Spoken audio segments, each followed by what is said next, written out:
Hey everyone, and welcome.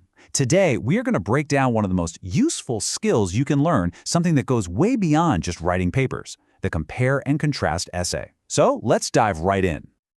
You probably don't even realize it, but you do this constantly. Every single day, you're weighing your options, you're spotting what's similar, and you're figuring out what's different. Writing an essay?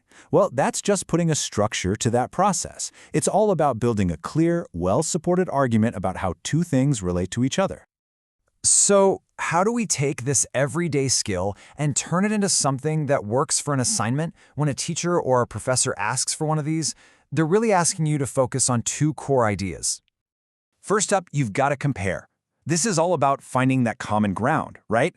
But it's not just about making a list of things that are the same. No, it's about finding these significant overlaps, the things that really build a foundation for a much deeper conversation. And then, of course, you contrast. This is where you get to highlight what makes each thing unique. And honestly, this is often where the most interesting ideas come from, because you're not just pointing out differences, you're explaining why those differences actually matter.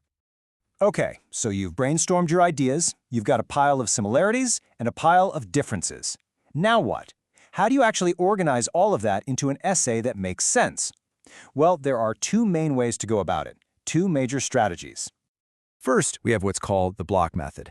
I like to call this one the straightforward storyteller, and the reason is simple. It tells the entire story of one subject before it even starts on the next one. It's super linear and really easy for your reader to follow along with. The way this works is really simple.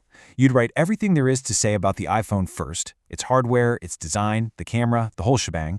Then, in a completely separate block, you discuss all those exact same points, but for the Samsung. It's clean, it's organized, and it presents each subject as its own complete package. Now, for a totally different approach. This is the point-by-point method, which I think of as the agile analyst. This method doesn't talk about one subject at a time. Instead, it weaves them together, analyzing them side by side, feature by feature. So here's what that looks like. You might have one paragraph just on hardware, where you're directly comparing the iPhone's hardware to Samsung's. Then, you'd start a brand new paragraph on design, and again, compare them right there in the same paragraph. You're constantly jumping back and forth, which creates this really tight, really dynamic analysis. All right, we've got two pretty strong methods here, the block method and the point-by-point method. So, how in the world do you decide which one to use? Well, let's put them head-to-head and see which strategy is the best fit for what you're trying to do. Okay, so here's the main takeaway. The block method, it's fantastic for simpler topics or shorter essays where you really want to paint a full picture of each thing on its own. But if you have a more complex argument, the point-by-point method is often your best bet. It keeps that analysis sharp and helps your reader see the connections you're making instantly. But hold on, before you even think about picking a method, there is one crucial step that you absolutely cannot skip, and that's pre-writing.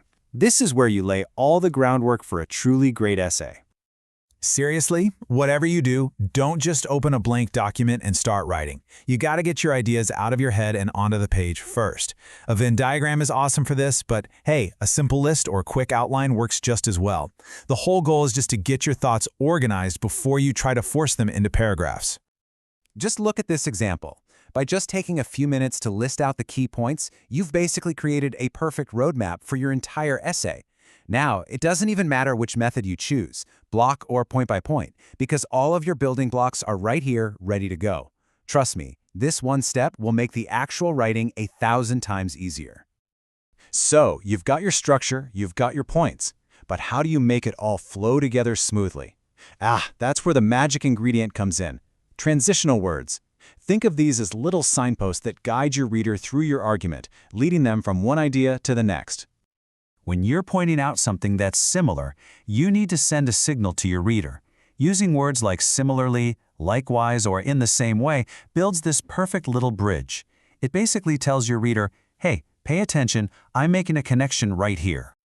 And on the flip side, when you're about to switch gears and talk about a difference, you need a totally different set of signposts. Words like, however, in contrast, or, on the other hand, signal a pivot.